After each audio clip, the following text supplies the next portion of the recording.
नमस्कार, मैं राम प्रकाश वर्मा आरोग्य दर्पण और रघुवंश किडनी के संयुक्त तत्वाधान में आयोजित शरीर में ऑक्सीजन लेवल कैसे नियंत्रित रखें और हम कैसे स्वस्थ रहें विषय पर आयोजित आज जूम मीटिंग में आप सभी का हार्दिक स्वागत है। आज हमारे लिए बड़ा सौभाग्य का विषय है कि हमारे बीच में अतिथि व मुख्य वक्ता के रूप में किंग जॉर्ज मेडिकल कॉलेज के डीन आदरणीय डॉक्टर प्रोफेसर विनोद जैन जी और दिल्ली की जानी मानी लाइफ डिजाइनर आदरणीय रश्मि मिगलानी जी उपस्थित हैं। मैं उनका भी स्वागत अभिनंदन वंदन करता हूँ।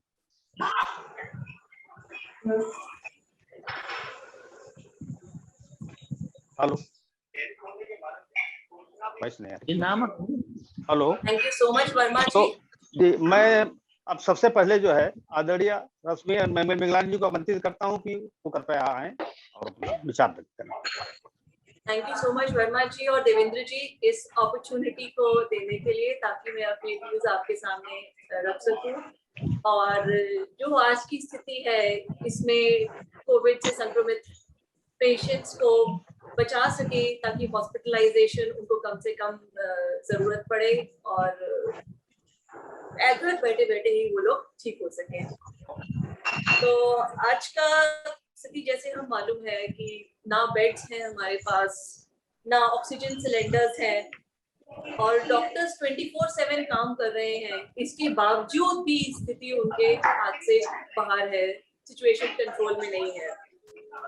अगर हम सिम्टम्स की बात करें आज, तो बेसिकली कोविड में सिम्टम्स आपके आते हैं, खांसी से शुरू होते हैं। खांसी आए किसी को सोर थ्रोट है, किसी को फीवर है, किसी को हेडेक आ रहा है, किसी को टेस्ट या स्मेल की प्रॉब्लम आ रही है, किसी को ब्रेथलेसनेस हो रही है।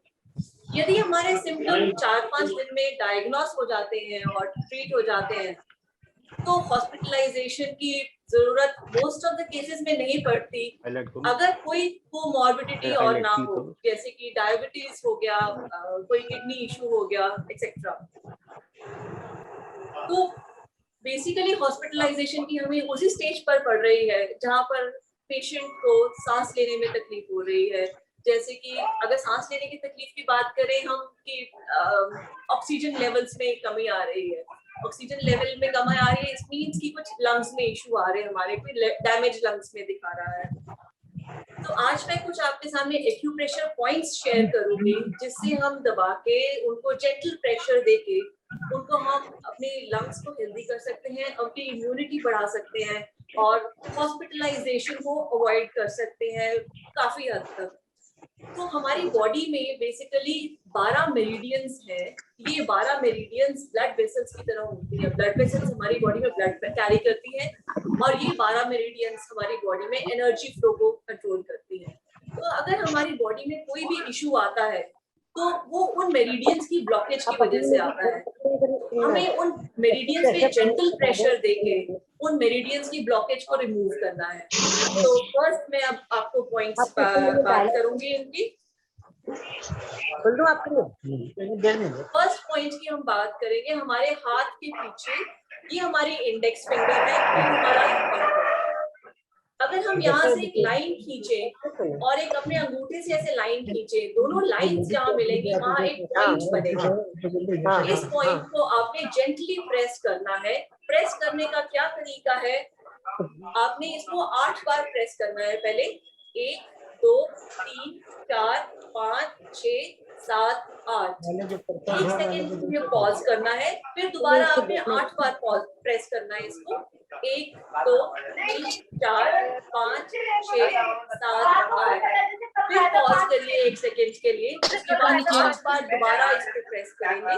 1 2 3 4 5 6 7 8। ये फर्स्ट पॉइंट है हमारा। सिमिलरली फिर पॉइंट को हमने दूसरे हाथ पर भी प्रेस करना है, सेम प्रोसीजर से।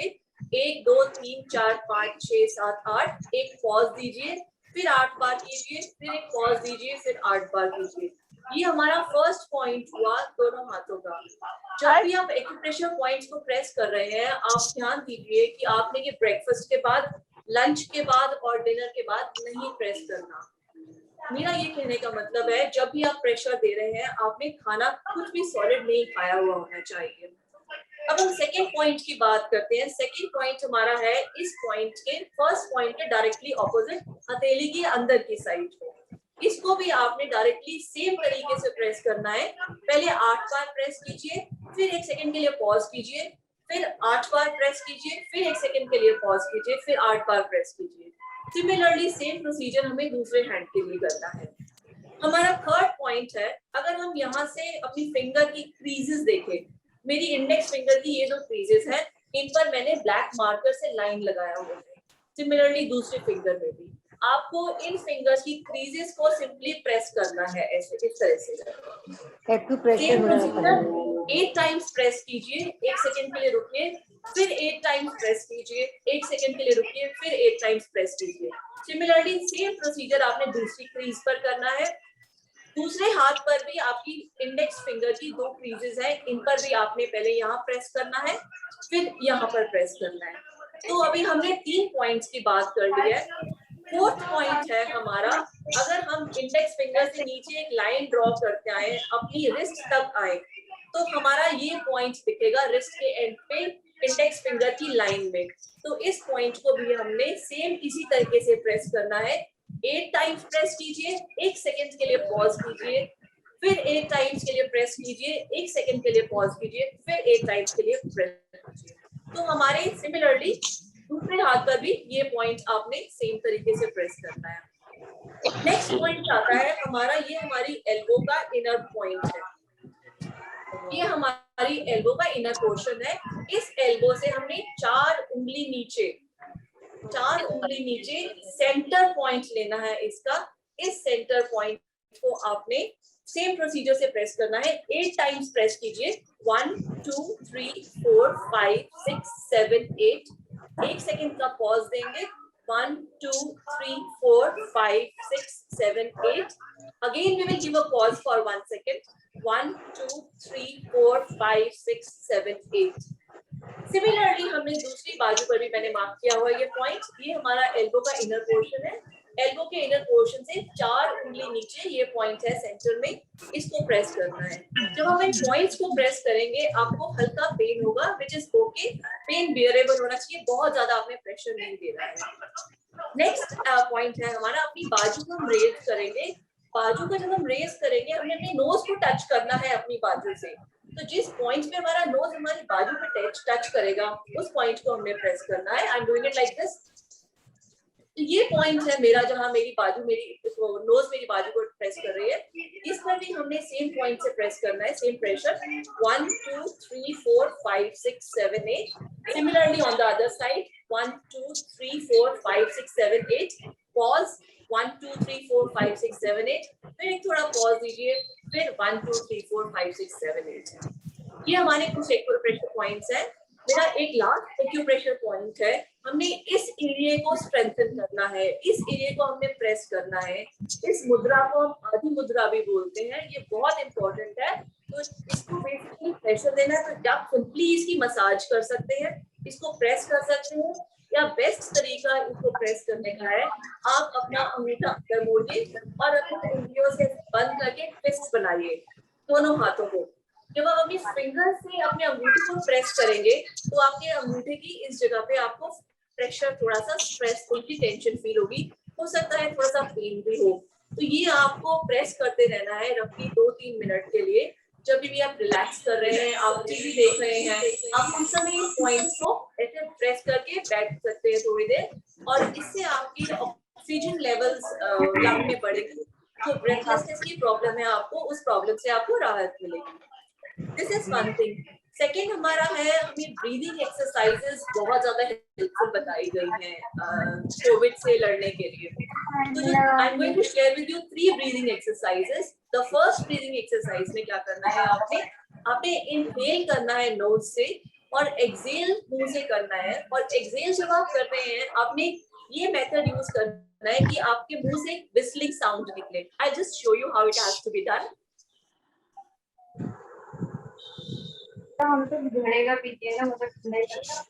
ये एक्सरसाइज आप दिन में 2-3 बार कर सकते हैं। सेकंड एक्सरसाइज आपने करनी है, आपने हमिंग साउंड मुंह से निकालनी है। हमिंग साउंड निकालने से क्या होता है, हमारे लंग्स में नाइट्रिक ऑक्साइड मॉलिक्यूल्स पैदा होते हैं और इस नाइट्रिक ऑक्साइड की हेल्प से हमें सांस लेने में आसानी होती है, हमारा ऑक्सीजन का स्तर बढ़ता है। तो इसके लिए आपने क्या करना है, आपने जस्ट एक हमिंग साउंड निकालनी है। Again, you can do this for 2 to 3 times during the day. Third most important आपने करना है ओम चैंटिंग। जब भी हम ओम चैंटिंग करते हैं, जो फ्रीक्वेंसी हमारी ओम चैंटिंग की होती है, जो वाइब्रेशन हमारे बॉडी में क्रिएट होती है, जो हमारे डेड सेल्स हैं वो एक्टिव हो जाते हैं, हमारी बॉडी में एनर्जी क्रिएट करते हैं और हमें सांस लेने में आसानी होती है। This is about these things. Then इसके बाद हम बात करेंगे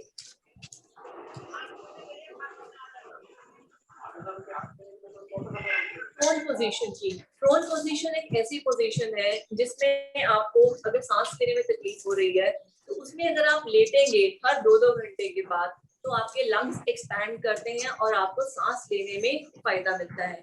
ये सारे प्रोसीजर्स हमारे टेम्परेरीली हैं, आपको टेम्परेरी रिलीफ देने के लिए हैं in the absence of any cylinder और हॉस्पिटल बेड।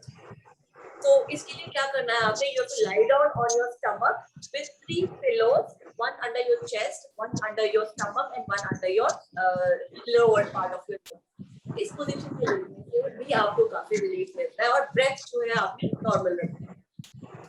लास्ट पॉइंट मैं जो डिस्कस करूंगी आपसे ऑयल पुलिंग के लिए बोलूंगी। ऑयल पुलिंग क्या होता है, आपने 1 चम्मच कोई भी एक कुकिंग ऑयल ले लेना है। कुकिंग ऑयल लेके आपने अपने मुंह में लेना है।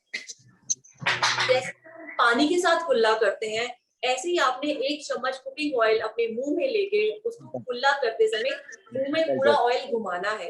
अगर आप ये 5 से 7 मिनट तक ये ऑयल को अपने मुंह में घुमाएंगे तो उसमें एक फ्रॉथ डेवलप हो जाएगी, एक झाग सी डेवलप हो जाएगी और 5 से 7 मिनट के बाद पूरे मुंह में ऑयल घुमाने के बाद आपने उसको फ्लश कर देना है, आपको उसको फेंक देना है और उसके बाद अगर आप चाहें तो नॉर्मल ब्रश कर सकते हैं। तो I'll just give you a recapitulation. First point हमने बात किया था अपने हाथ का बैक साइड पे, सेकंड पॉइंट हमारा ये था, थर्ड पॉइंट हमारा ये था, फोर्थ पॉइंट हमारा ये था, फिफ्थ पॉइंट हमारा एल्बो का था, सिक्स्थ पॉइंट हमारा ये था, सेवेंथ पॉइंट हमारा थंब का था, एट पॉइंट पे मैंने बात की ब्रीदिंग की, नाइन्थ पॉइंट पे मैंने प्रोन पोजीशन की बात की, 10th पॉइंट पे मैंने ऑयल। अब ये सारी चीजें हमने जरूर करनी है, बट यूजुअली हमने देखा गया है कि अगर ये मेरा पर्सनल एक्सपीरियंस भी है, यदि हमें या हमारे किसी भी फैमिली मेंबर को कोविड के इम्पैक्ट में अगर कोई आ जाता है तो हमारी सारी इंफॉर्मेशन हमारे आसपास, हमारे हाथ में, हमारे व्हाट्सएप में होते हुए भी हमें कुछ समझ में नहीं आता कि हमें क्या करना चाहिए और क्या नहीं करना चाहिए। तो इसके लिए मैंने आपके लिए कुछ एक A to Z लिस्ट बनाई है कि गॉड फॉरबिड अगर आपको कभी भी जरूरत ना पड़े इस चीज की, अगर 1% आपको कभी जरूरत पड़ती है तो आपके पास कुछ हैंडी चीजें होनी चाहिए कि आपको किस तरह से प्रोसीड करना है। सबसे पहले मैं बात करूंगी अल्फाबेट A के लिए। Alphabet A stands for you have to avoid being panic. आपने पैनिक नहीं करना है, घबराना नहीं है बिल्कुल। और अपने अगर आप घबराएंगे तो आपको कुछ भी समझ में नहीं आएगा। ये बहुत नॉर्मल सी बात है सबके लिए होने के लिए। आपके हाथ पैर फूलने लगते हैं, कांपने लगते हैं, आपको कुछ समझ में नहीं आता क्या करना। बट बिलीव मी, अगर आप कामली ये सिचुएशन को हैंडल करेंगे तो सब कुछ ठीक से होगा। B stands for the breathing exercises। जो breathing exercises मैंने आपके साथ शेयर किए थे उनको आपने थोड़ी थोड़ी देर में करना है ताकि आपका SpO2 लेवल्स कंट्रोल में रहे। C stands for camphor and clove। Camphor कपूर और क्लोव लॉन्ग हमारे घर में सबके इजीली होता है। इसको आप 2 तरीके से यूज कर सकते हैं। एक हैंकी लीजिए, हैंकी में ये आप अपने एक नॉट, एक थोड़ा सा कपूर और थोड़ा सा लौंग लेके नॉट लगा के अपने पॉकेट में रख सकते हैं और जब जब आपको लगे ब्रेथलेसनेस आप इसको स्मेल करेंगे तो आपको ऑक्सीजन लेने में थोड़ा सा रिलीफ मिलेगा। One method of using this is this. Secondly, इसको दूसरा तरीके से हम यूज कर सकते हैं। आप कोई भी एक छोटी सी कटोरी लीजिए, कपूर और लौंग को जला दीजिए और जो उसका धुआं निकलेगा उस धुएं से भी आपको सांस लेने में काफी राहत मिलेगी। The next most important alphabet is D. D stands for the doctor consultation. Usually देखा गया है, हम आसपास जो भी सिम्टम्स आते हैं एक दूसरे से पता करके हम सेल्फ मेडिकेट करने लग जाते हैं। तो आई रिक्वेस्ट यू ऑल, अपने डॉक्टर से ऑनलाइन कंसल्टेशन लीजिए, जूम पर बात कीजिए, या कोई घर में और मेंबर है वो डायरेक्टली अगर डॉक्टर से जाके बात कर सकते हैं तो उनसे डॉक्टर की सलाह के बिना कोई भी मेडिकेशन नहीं लीजिए। हर एक के अपने अलग अलग सिम्टम्स हैं, हर एक की अपनी अपनी बॉडी है, हर एक के अपने अपनी रिएक्शन के सिम्टम्स आते हैं, तो बिल्कुल भी मेडिकेशन सेल्फ मेडिकेशन नहीं कीजिएगा। E stands for eat the right food. Right food से मेरा मतलब है आपने ऐसा खाना खाना है जो प्रोटीन रिच हो, जो विटामिन रिच हो, जो मिनरल्स रिच हो। और यूजुअली इस कोविड में हमारे को भूख नहीं लगती। अगर आप भूख नहीं भी लग रही है आपको, थोड़ा थोड़ा खाना शॉर्ट इंटरवल्स पे खाइए। उससे क्या होगा, जो मेडिसिन आप ले रहे हैं आपकी बॉडी को, आपकी बॉडी में जितना खाना आपने खाया है आपकी मेडिसिन एब्सॉर्प्शन में इजी रहेगा। F, the most important thing, have faith in God. भगवान पर भरोसा रखिए, सब ठीक होगा। G stands for gargling.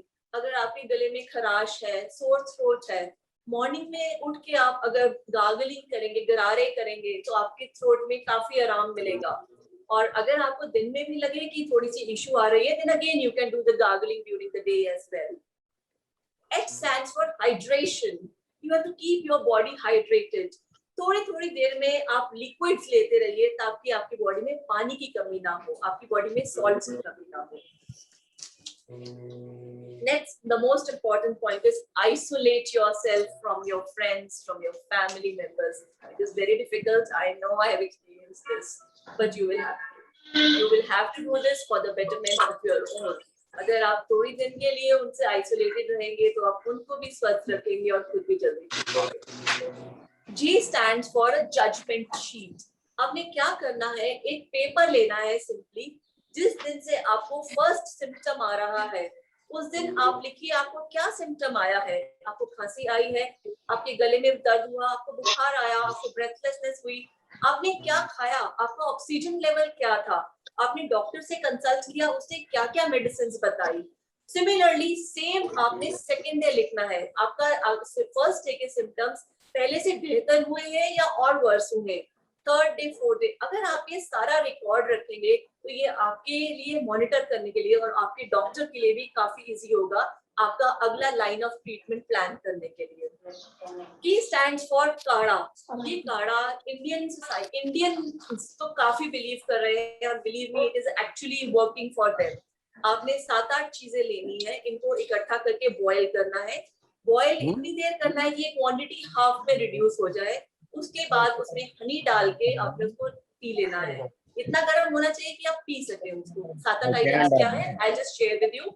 पहले लेना आपने तुलसी, अश्वगंधा, अदरक, गिलोय, हल्दी और काली मिर्च। इन सबको बॉयल करने के बाद आपने लास्ट में इतना बॉयल करने की क्वांटिटी हाफ रह जाए, उसके बाद इसमें हनी डाल के आपको इसको पी लेना है।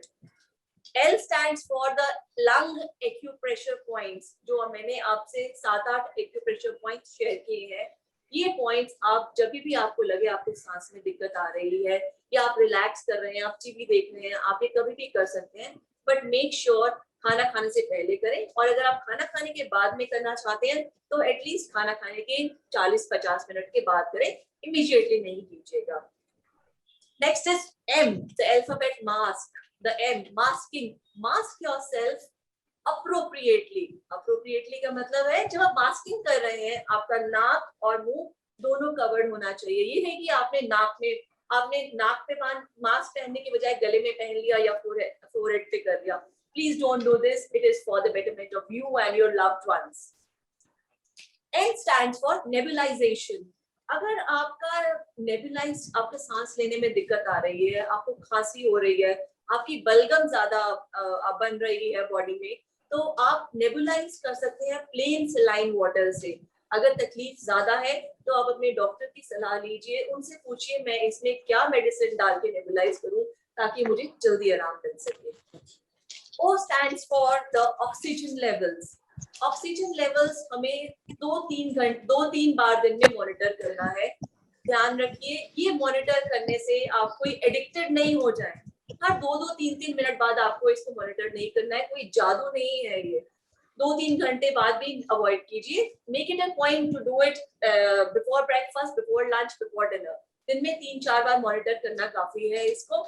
और इसको अगर आपका सडनली ड्रॉप होता है ऑक्सीजन लेवल्स तो पैनिक नहीं करिए। आपको जो पॉइंट्स बताए गए हैं ब्लड प्रेशर पॉइंट्स प्रेस कीजिए, आपको जल्दी आराम मिलेगा।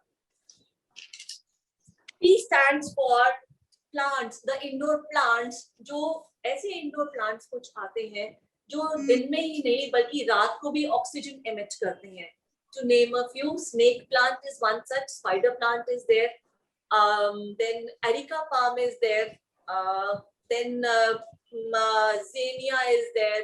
If you will search on the net, you will get a list of so many plants. तो आपने भागना नहीं है इन प्लांट्स के लिए, जो आपके लिए इजीली 1-2 प्लांट्स भी अवेलेबल है उनको घर में रूम में रखिए। इससे भी आपका घर का जो रूम का एटमॉस्फेयर है उसमें ऑक्सीजन का स्तर काफी बढ़ जाएगा।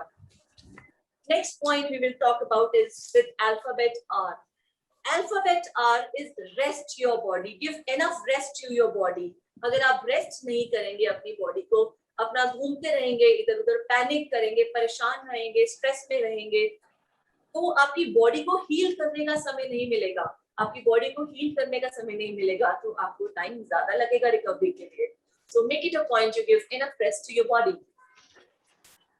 S stands for steam. You have to take enough steam inhalation. You have to have steam लेना है दिन में 2-3 बार, ताकि आपकी जितनी थ्रोट में सोरनेस है, आपके गले में, नाक में, आपकी चेस्ट में, उससे आपको काफी रिलीफ मिले। T stands for timely intake of medication and even the food. खाना मैंने आपको पहले ही बताया है कि आपने भूख नहीं भी लग रही है तो भी थोड़ा थोड़ा खाना जरूरी खाना है। मेडिसिन आपने टाइमली लेनी है, मेडिसिन अवॉइड नहीं करनी है ताकि आप जल्दी ठीक हो सके। U stands for be united. आपने अपने फ्रेंड्स के साथ, अपनी फैमिली मेंबर्स के साथ वीडियो कॉल कीजिए, अपनी स्टोरीज शेयर कीजिए, एक दूसरे को मोटिवेट करिए, एक दूसरे के साथ रहिए, एक दूसरे की हेल्प करिए ताकि ये टाइम भी आपका अच्छे से गुजर जाए। P stands for vaccination. ये बहुत इंपॉर्टेंट पॉइंट है।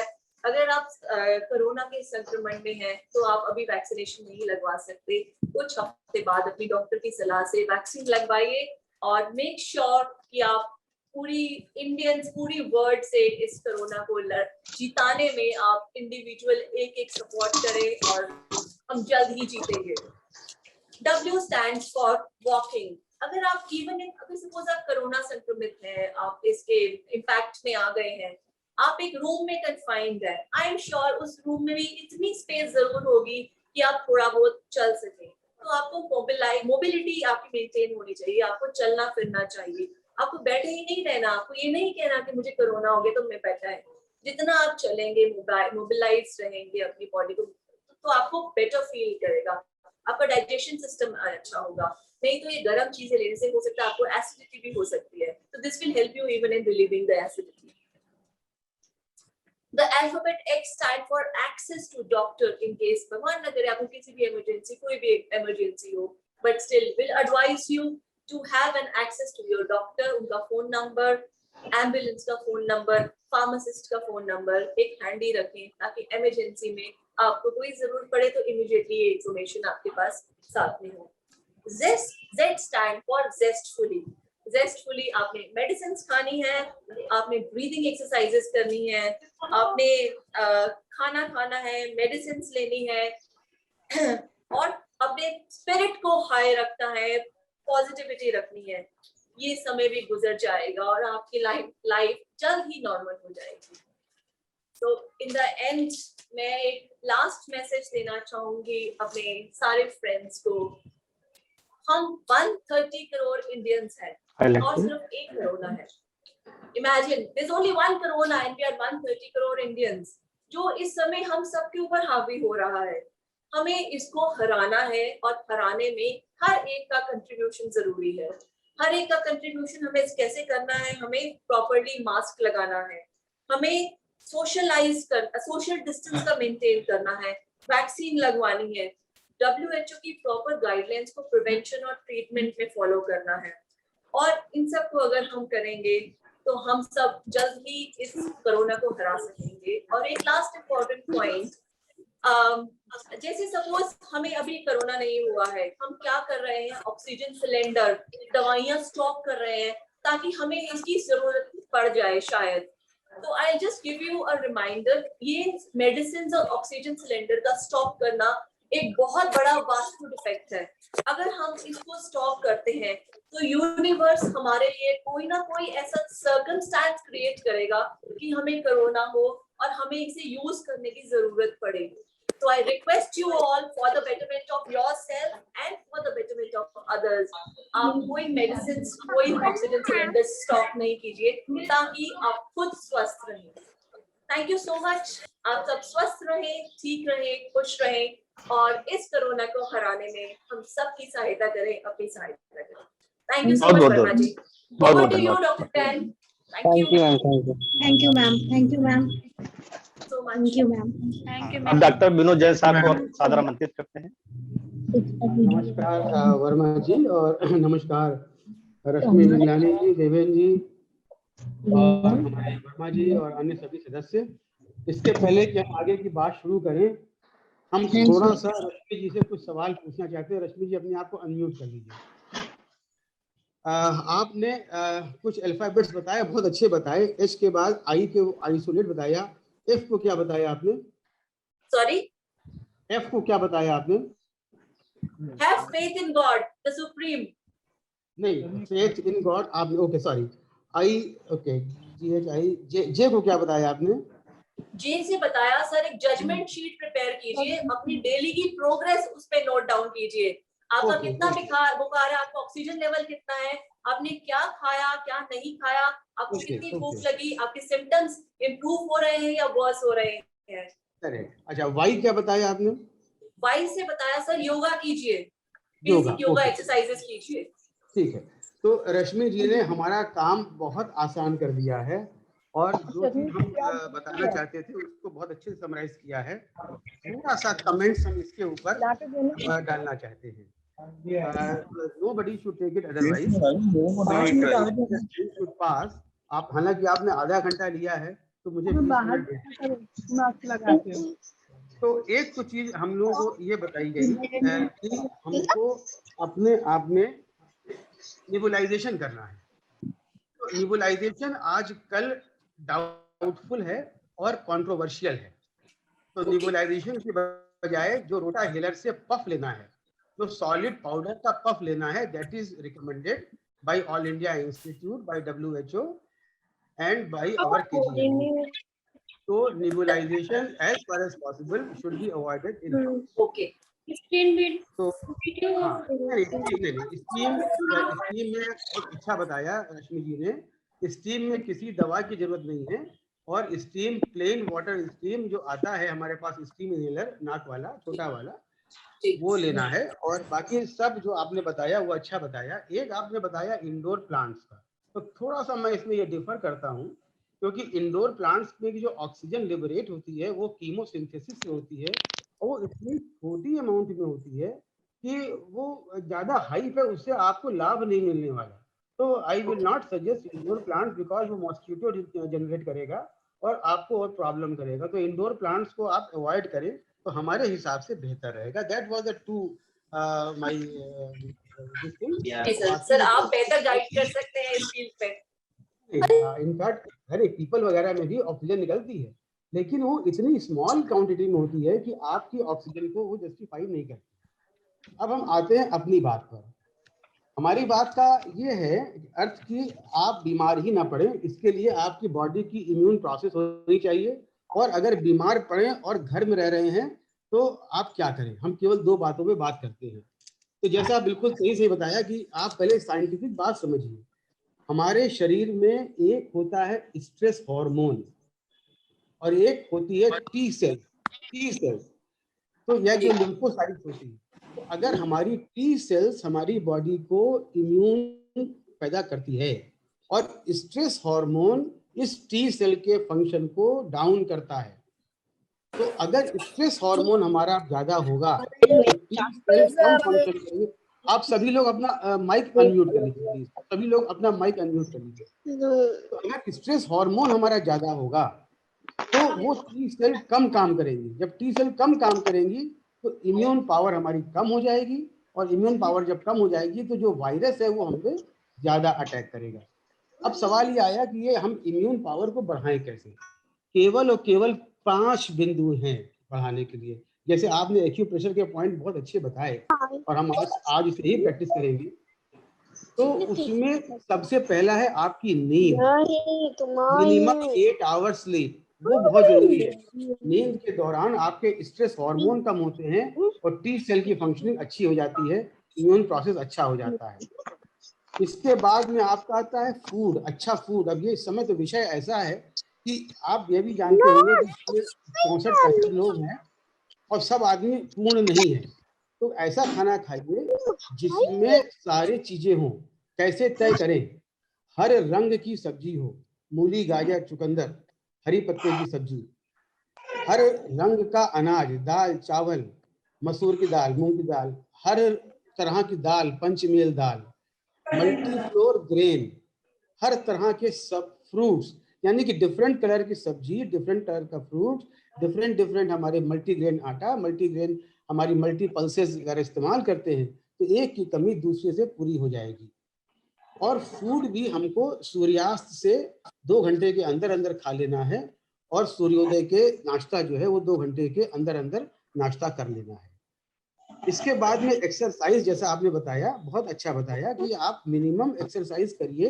अगर आप स्वस्थ हैं और कार्डियक पेशेंट हैं भी तो उसी के हिसाब से एक्सरसाइज करिए, वॉक करिए। चाहे तो अपने, अगर आइसोलेशन में तो अलग बात है, नहीं तो अपनी छत पे या लॉन में कहीं पर थोड़ा सा वॉकिंग कीजिए। और वर्ल्ड हेल्थ ऑर्गेनाइजेशन ने कहा है कि अगर आप 30 मिनट एक्सरसाइज करते हैं 6 डेज ए वीक, इसी तरह से स्लीप फाउंडेशन ऑफ इंडिया ने ये कहा है कि हर हाल में आप 11 बजे से पहले पहले सो जाए, 11 बजे के बाद ना जगे। तो ये चीज हम लोगों को फॉलो करनी है, अपने बच्चों को भी कहनी है। इसके बाद आप देखिए, अगर आप कमरा साफ करते हैं अपना और पानी कम पड़ जाता है तो आप आप माइक प्लीज अनम्यूट कर दीजिए। कोई बच्चा माइक बार बार लगा रहा है। जो एडमिनिस्ट्रेटर है वो उनका माइक म्यूट कर सकता है, एडमिनिस्ट्रेटर उनका माइक म्यूट कर सकता है। तो आवाज जो है, हम अगर पानी कम पड़ जाता है तो हमारे कमरे के कोने साफ नहीं हो पाते, उस कोने में गंदगी जमा हो जाती है। जब कमरे के अंदर गंदगी जमा हो जाती है तो यही हाल वायरस का है। हमारा जैसा बताया रश्मि जी ने कि हाइड्रेशन, हम लोग पानी, नारियल पानी, सूप, जूस, फल का रस, ऐसा हेल्दी चीज पिए कि जिससे हम शरीर की मात्रा पानी की अच्छी हो। अभी एक मिसकंसेप्शन आ गया कि साहब बियर की एक बोतल पी लेंगे तो हमारा हाइड्रेशन अच्छा हो जाएगा। बियर की बोतल अगर आप पीते हैं तो उस बियर की बोतल में अल्कोहल की वजह से फ्लूइड का लॉस हो जाता है और आपके अंदर का शरीर का पानी और कम हो जाता है, ये नुकसान करने जा रहा है। तो पानी आपके वहां पर शरीर में प्रचुर मात्रा में होना चाहिए। साइंटिफिक सिद्धांत ये कहता है कि 1.5 लीटर यूरिन रोज आपका बनता है, 500 ml पानी आपके शरीर में इस्तेमाल होता है, 500 शरीर आपकी ml बॉडी से उड़ जाता है जो आपको दिखाई नहीं पड़ता और कुछ पसीना बन के निकलता है। तो यानी कि अगर आपको पसीना नहीं भी आ रहा है तो भी आपकी बॉडी से 3 लीटर पानी बाहर निकल रहा है। तो 3 लीटर से पानी को ऊपर, मेंटल हेल्थ कहने की आवश्यकता नहीं है। अगर आप स्ट्रेसफुल रहेंगे तो आपका स्ट्रेस हार्मोन बढ़ेगा और स्ट्रेस हार्मोन बढ़ने से टी सेल का फंक्शन कम होगा, बॉडी का इम्यून प्रोसेस बढ़ेगा। तो आप जहाँ तक हो टीवी बहुत कम से कम देखें, अखबार बहुत कम से कम पढ़ें। आपस में लोग मर रहे हैं, हम जानते हैं, हमारे परिवार में भी लोगों को चाहिए, उनके बारे में कम से कम बात करें, परिवार को सुरक्षित रखें, हेल्दी वातावरण रखें, गुड मेंटल हेल्थ रखें, टीवी देखें, अच्छे अच्छे डांस आइटम्स देखें, गाने सुने, योग प्राणायाम के सुने, जो और जगह के धार्मिक कार्यक्रम आते हैं उनको सुने। एक विटामिन डी अभी इन्होंने, आपने रश्मि जी भूल गई, वो 60,000 यूनिट्स, अगर मान लीजिए आप हैं और भगवान न करे आपको कोरोना के लक्षण है, देखिए यहाँ बता दूं मैं आपको, RT-PCR केवल 70% लोगों में ही पॉजिटिव है। और अब आ गया है गवर्नमेंट की गाइडलाइंस कि अगर आपका RT-PCR नेगेटिव है तो भी और आपके अंदर सिम्टम हैं तो आप कोरोना ग्रसित हैं। इसको उन्होंने नाम दिया प्रिजम्पटिव कोविड पेशेंट। तो और समहाउ ये जो सेकेंड वेव आई है और थर्ड वेव आने वाली है अक्टूबर नवंबर में, तो ये मैं WHO की बात कर रहा हूँ, तो ये आपकी जो सेकेंड वेव जब आई है तो इसमें आपको अपने आप को सुरक्षित कैसे रखना है, अपने आप को सुरक्षित जो बताया मैडम ने, आइसोलेट और विटामिन डी का सैशे आता है बाजार में, 60,000 यूनिट का सैशे आता है। ये रिकमेंडेड है, एक सैशे दूध में घोल के रोज 1 दिन में 1 बार 3 दिन तक पीना है, और फिर हफ्ते में 1 बार हर इतवार को पीना है अगले 2 महीने तक। विटामिन डी बहुत इंपॉर्टेंट है इम्यूनिटी बढ़ाने के लिए, केवल हड्डी, बोन्स और जॉइंट्स और दिल के लिए नहीं है, गुर्दे के लिए भी है। अगर आप बीमार हो गए, आईसीयू में भी चले गए हैं, आपके अंदर विटामिन डी अच्छा है तो आप बिल्कुल निश्चित रूप से वापस आएंगे। तो विटामिन डी का सेवन तो आपको करना ही करना है, जरा सा भी सिम्टम मालूम दे, और इस प्रकार से करना। दूसरा, नहीं खरीद सकते तो 40% का नियम है। शरीर का 40% खुला रहे, साल में 40 दिन आप रहें, और 40 मिनट एक रोज, यानी कि संडे होते हैं 52। तो यदि आप हर संडे को बाहर लॉन में, छत पर, धूप में, बरामदे पर किताब लेके, टीवी लेके, लैपटॉप लेके, मैगजीन लेके, मोबाइल लेके बैठ जाते हैं, तो आप 40 दिन की बजाय 52 दिन हो गए। 40 मिनट अगर नहीं कर पाते हैं तो आप 30 मिनट करते हैं, दिन बढ़ा दीजिए, कोई दिक्कत नहीं। और 40% कैसे करेंगे, ये जो है यहाँ तक आप खोल के रखिए, यहाँ तक खोल के रखिए, ये हाथ खोल के रखिए, 9% हो गया, 18% आपका ये सर और ये खुला हुआ है, ये 9% हो गया, 27%। और दोनों आप बरमूडा पहनिए, घुटने के नीचे खुला रखिए, तो आपका 40% बॉडी का हिस्सा हो गया। ये विटामिन डी आपको 1 साल के लिए काफी होता है अगर इतना करते हैं। और विटामिन सी के बारे में आप सब जानते हैं, जिंक के बारे में जानते हैं, इसके बारे में मैं आगे बात नहीं करने वाला हूँ। आंवला मत भूलिएगा, आंवला सबसे सस्ता और सबसे रिच सोर्स है। आंवले का अचार, मुरब्बा, कैंडी जो भी मिले वो खाइए। डीप ब्रीदिंग के बारे में बता दिया गया है, प्राणायाम के बारे में बता दिया गया है। डीप ब्रीदिंग करने में एक चीज ध्यान रखिए कि आप अंदर सांस खींचिए, थोड़ी देर रोकिए और निकाल दीजिए, और इसके बाद कपालभाति कीजिए। कपालभाति करने से क्या होगा कि जो अंदर की कार्बन डाइऑक्साइड जमा है वो फोर्सफुली बाहर निकल जाएगी, और बाहर की ऑक्सीजन जो अंदर की चीजें हैं वो उसमें पहुंच जाएगी। अब सवाल ये आया कि जब ये आपको नहीं था तो आपने किया, अब आपको भगवान न करे कोरोना के सिम्टम आ गए या कोविड पॉजिटिव आ गया, तो आपने पी का नाम लिया, रश्मि जी ने बिल्कुल सही लिया। पैनिक नहीं होना है, ठीक हो जाना है। क्यों? क्योंकि माइल्ड सिम्टम 82% लोगों में होता है, मॉडरेट सिम्टम ये बिल्कुल ठीक हो जाते हैं घर में रहकर। मॉडरेट सिम्टम भी अब गवर्नमेंट की गाइडलाइन है कि 15% में होता है, ये भी ठीक हो जाते हैं। 5% केवल सीवियर होता है, उनको भर्ती की जरूरत पड़ती है, और उन 5% में भारतवर्ष में केवल 1% की मृत्यु होती है, जबकि अमेरिका में 3.7% लोग मर रहे हैं। तो हमारे अंदर कोई ना कोई ऐसी बात है, तो ये आपको इससे पैनिक नहीं होना है। जब ऐसा हो जाए, जिस कमरे में आप रहें उसमें क्रॉस वेंटिलेशन रखिए। कमरे के दोनों दरवाजे या एक दरवाजे या एक खिड़की जरूर खुली रखिए, पंखा चला के रखिए, क्योंकि अगर आप बंद कमरा रखेंगे तो जो वायरस निकल रहा है उसको रेप्लिकेट करने का टाइम मिलेगा, वो डिवाइड हो जाएगा, उसकी संख्या बढ़ जाएगी। और जब भी कोरोना होता है तो 2 फेज होती है। पहला फेज होता है डिवाइडिंग फेज, जो फर्स्ट वीक होता है, और दूसरा फेज होता है रिएक्शनरी फेज, जो सेकेंड वीक होता है। पहले सप्ताह में आपको बहुत खतरा नहीं है, बुखार आएगा, खांसी आएगी, कुछ भी होगा आपका। तो अगर आप कमरा क्रॉस वेंटिलेटेड है, आप ठीक से सारे खा पी रहे हैं, जैसा रश्मि जी ने बताया कि कुछ कुछ करके जबरदस्ती करके खाइए, प्रोटीन खाइए। अगर आप वेजिटेरियन हैं तो पनीर खाइए, दूध खाइए, दही खाइए, मशरूम खाइए, सोयाबीन खाइए, आप न्यूट्री नगेट खाइए, 42% प्रोटीन होता है इसके अंदर। और अगर आप नॉन वेज हैं तो अंडा है, मीट है, मछली है, और ये चिकन है, ये कुछ भी खा सकते हैं, कोई दिक्कत नहीं है। तो ये आपको खाना है, प्रोटीन जरूर खाना है। अब इसमें आपने क्रॉस वेंटिलेशन करना है, प्रोटीन खाना है। रूटीन मेडिसिन आप सबको मालूम है, बहुत सारी भ्रांतियां हैं आइवरमेक्टिन के बारे में भी, एजिथ्रोमाइसिन के बारे में भी, डॉक्सीसाइक्लिन के बारे में भी। बिल्कुल मत पढ़िए, जो गवर्नमेंट कह रही है, आइवरमेक्टिन कह रही है, खाइए 12 मिलीग्राम 5 दिन तक खाइए, 3 दिन नहीं खाना है, 5 दिन अब हो गया है। एजिथ्रोमाइसिन 5 दिन हो गया है। डॉक्सीसाइक्लिन 100 मिलीग्राम बीडी 5 दिन हो गया है। साथ में जिंक और विटामिन सी है, हाइड्रेशन है। और आपको बी कॉम्प्लेक्स बराबर खाना है।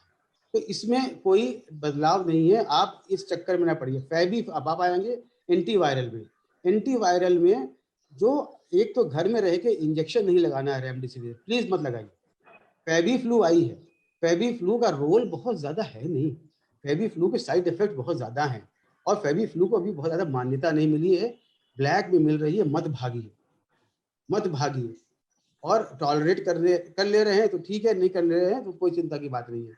तो आप खाली जो रूटीन मेडिसिन है जो पहले ही कही गई थी, आइवरमेक्टिन है, एजिथ्रोमाइसिन है, डॉक्सीसाइक्लिन है, विटामिन सी विद जिंक वाली है, वो जरूर खाइए साथ में, और जो बाकी दवाइयाँ आपकी हैं डॉक्सीसाइक्लिन के साथ में वो खाइए। अब आपको डीप ब्रीदिंग एक्सरसाइज जब आपका है तो अपने कमरे को रोज सफाई करनी है। अब आपके कमरे में तो कोई आएगा नहीं, तो कमरे में अगर मान लो कि डेटॉल का, लाइजॉल का पोछा, घर में डेटॉल है ही है, नहीं तो हाइपोक्लोराइड का तो आपको मिलेगा नहीं, या ब्लीचिंग पाउडर, तो ब्लीचिंग पाउडर, इन सब के छोटे छोटे वीडियो, हमारे ही बनाए हुए वीडियो, ये चिकित्सा सेतु ऐप पर अवेलेबल है। चिकित्सा सेतु ऐप एंड्रॉयड फोन पर अगर आप डाउनलोड करेंगे ऐप स्टोर से तो वो हो जाएगा। और कैसे आप अपने ग्लव पहने, कैसे क्या करें क्या ना करें, वो हमारे बनाए हुए 83 वीडियो हैं, वो वहाँ पर रहेंगे, यूट्यूब पे भी है, तो उनको आप 2.5 मिनट के हैं, 3 मिनट के हैं, कभी मौका मिले तो देखिएगा, और कैसे अपने आप को सेफ रखना है। तो वो एटमॉस्फेयर का सैनिटाइजेशन बहुत जरूरी है, क्योंकि वायरस आपका रेप्लिकेट कर रहा है, वही वायरस आप सूंघ रहे हैं। तो इसलिए आप डेटॉल स्प्रे है, ये आपको सेवलॉन स्प्रे है, इसको आप स्प्रे रखिए, हर 2-3 घंटे के ऊपर स्प्रे करिए। ये सॉफ्ट में और हार्ड में रहता है, हमारे पास हमेशा स्प्रे रहता है। 2-3 घंटे पर स्प्रे कर दीजिए, बेड को स्प्रे कर दीजिए, जहाँ सोते हैं वहाँ पे स्प्रे कर दीजिए, उसमें आपको कोई नुकसान नहीं होने वाला है। हाइड्रेशन आपका इम्पॉर्टेंट है, फूड इम्पॉर्टेंट है, इलेक्ट्रॉल एक पैकेट छोटा वाला रोज पीना है, इसमें कोई कंफ्यूजन नहीं है, क्योंकि आप मौसमी का रस अपने घर में नहीं निकाल पाएंगे जब आप आइसोलेटेड होंगे, संतरे का रस नहीं निकाल पाएंगे, इजीली अवेलेबल इलेक्ट्रॉल है, उसका मैं प्रमोशन नहीं कर रहा हूँ।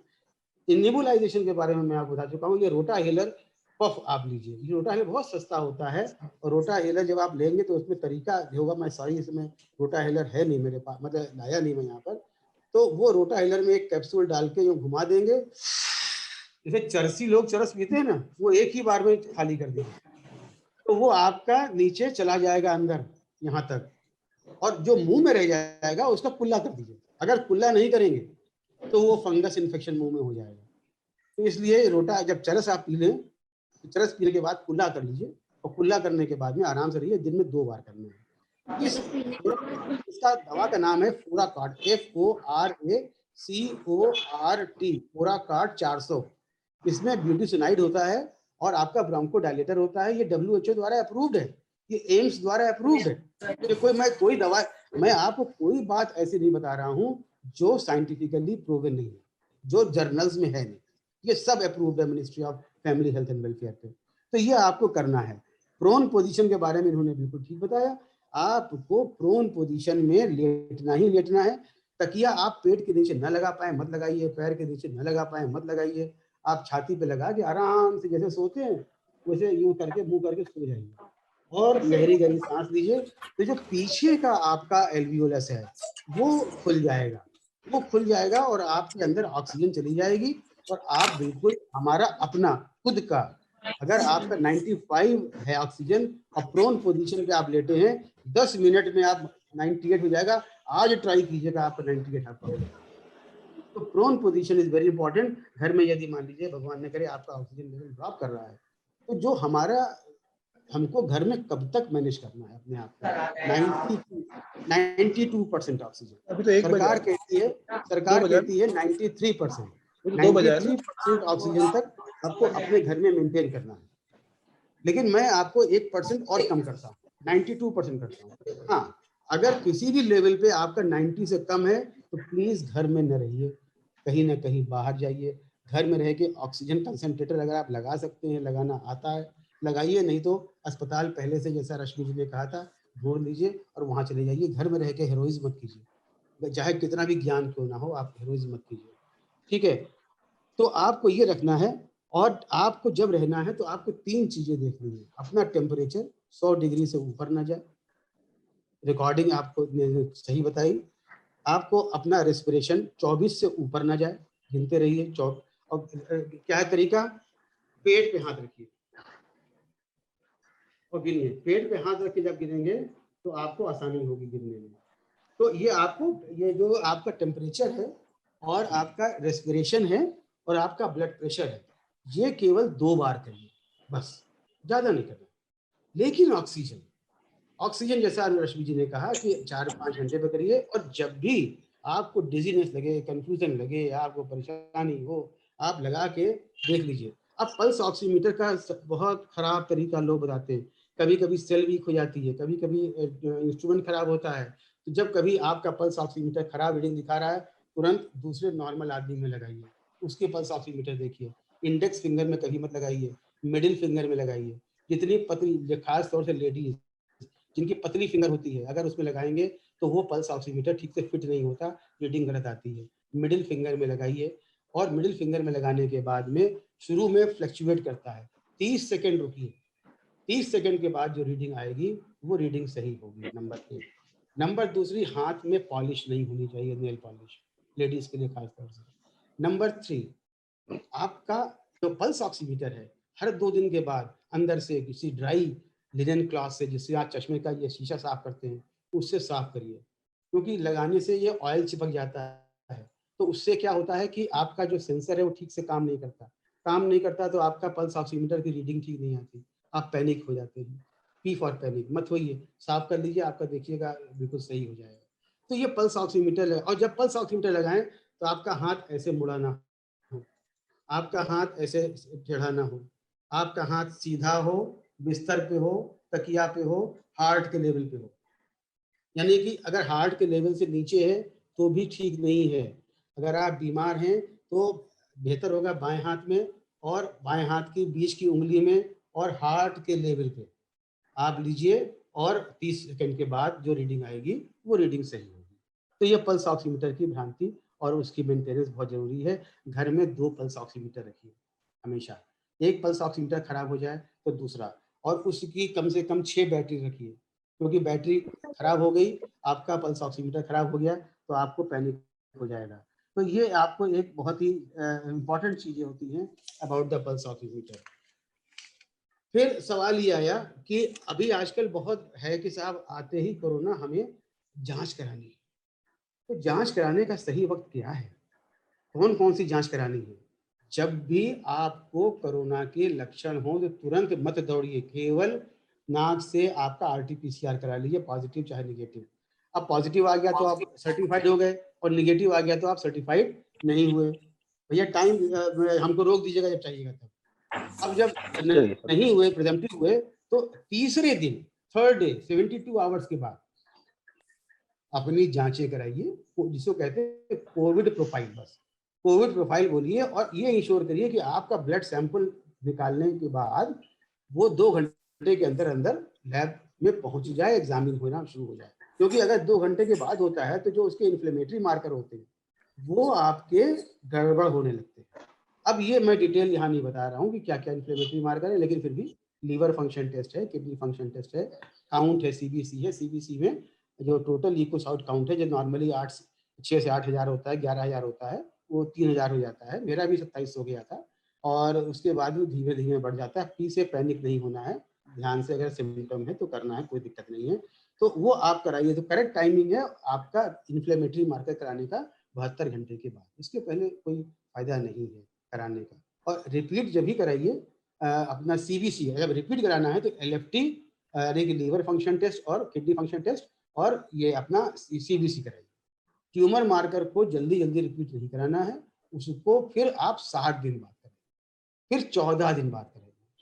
तो ये कॉमर्शलाइजेशन की वजह से लोग जल्दी जल्दी बताते हैं, बहुत पैसा खर्च होता है, please do not go for that. अब सवाल आया दूसरा, एचआरसीटी थोरैक्स का बड़ा आजकल चलन है कि साहब एचआरसीटी करा लें। तो एचआरसीटी कराने की आवश्यकता है, बिल्कुल है, लेकिन 7 दिन बाद इन्फ्लेमेटरी, जब आपका वायरल रेप्लिकेट कर रहा है तब आप एचआरसीटी कराएंगे।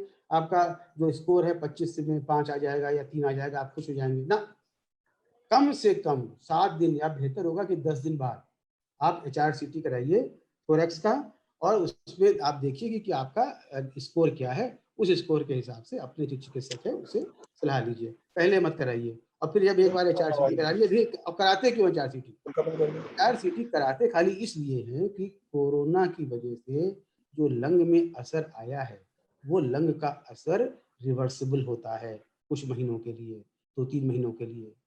उस महीनों के लिए यदि आप कॉर्टिसोन लेते हैं, दवाई लेते हैं, एक्सरसाइज करते हैं, तो लंग वापस पुराना नॉर्मल हो जाता है। अगर उसको इग्नोर कर देंगे तो वो वहाँ पर फाइब्रोसिस हो जाएगी, लंग सिकुड़ जाएगा, तब कितनी भी मेहनत करेंगे वो आपका लंग सिकुड़ा रहेगा। तो इसलिए जरूरी है कि आप HRCT जरूर कराइए, चाहे कोविड के 14 दिन बाद ही कराइए, मगर कराइए जरूर। फिर इसके बाद में एक जो घर में जब आप रह रहे हैं तो 6 मिनट्स वॉक टेस्ट अखबारों में पढ़ा होगा।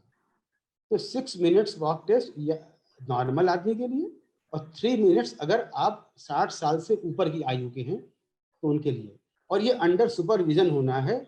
और अगर आपका ऑक्सीजन लेवल 94 से % है, ज़्यादा है, तो आपको इसकी ज़रूरत नहीं है भैया, मतलब सॉरी 94 से कम है तो इसकी ज़रूरत नहीं है। 94 से कम है तो ये वॉक टेस्ट नहीं करना है। अगर 94 से ऊपर है, से हमारे पास सिम्टम है, हमें डाउट है, खांसी आ रही है, तब हम अपने साथी के साथ में 3 मिनट यदि 60 साल से ऊपर है और 6 मिनट यदि 60 साल से कम है तो वॉक करेंगे। बहुत तेज वॉक भी करेंगे, दौड़ेंगे नहीं, एक नॉर्मल वॉक करेंगे, पल्स ऑक्सीमीटर देखेंगे। अगर ये 3 से ज़्यादा ड्रॉप हो गया, यानी कि हमारा 96 था और 93 आ गया, तो हमें इसके मतलब सहायता की जरूरत है चिकित्सक की। और यदि हमारा 94 था और 91 आ गया तो हमें जरूरत है। लेकिन 94 से कम है, 93 से कम है, तो हमें ये टेस्ट बिल्कुल घर में नहीं करना है। ये गलती बहुत लोगों ने की है, बेहोश हो गए हैं और हमें अस्पताल ले जाना पड़ा है। Do not do that 6 minutes walk test when it is saturation is less than 93। अब आता है कि हमारे इस कोरोना में सडन हार्ट अटैक होता है या ब्रेन अटैक होता है। क्यों? क्योंकि 2 ही चीज होती है, लंग में सूजन होती है या ब्लड में क्लॉट बनता है। तो ब्लड में क्लॉट को रोकने के लिए अब आपको एक थोड़ी सी बताते हैं। सांस की नली में जो हम सांस लेते हैं वो गया हमारा सांस फेफड़े के अंदर, ये कहलाया वेंटिलेशन। हार्ट से हमारा ब्लड आया और फेफड़े तक आया, वो कहलाया परफ्यूजन। और उस ब्लड से जो हमारा हवा आपस में एक्सचेंज हुआ वो कहलाया डिफ्यूजन। वो पतली एल्वियोलाई, जो लंग की लाइनिंग पतली है, तो वो हमारा ऑक्सीजन का और इसका एक्सचेंज अच्छा होगा। अगर वहां पे सूजन आ गई तो भले ही हमने अच्छी सांस ली, प्राणायाम किया, भले ही हमारा हार्ट अच्छा काम कर रहा है, मगर उसका एक्सचेंज अच्छा नहीं हो रहा, तो हमारा ऑक्सीजन लेवल गिर रहा है। तो हमको उसको रोकना है।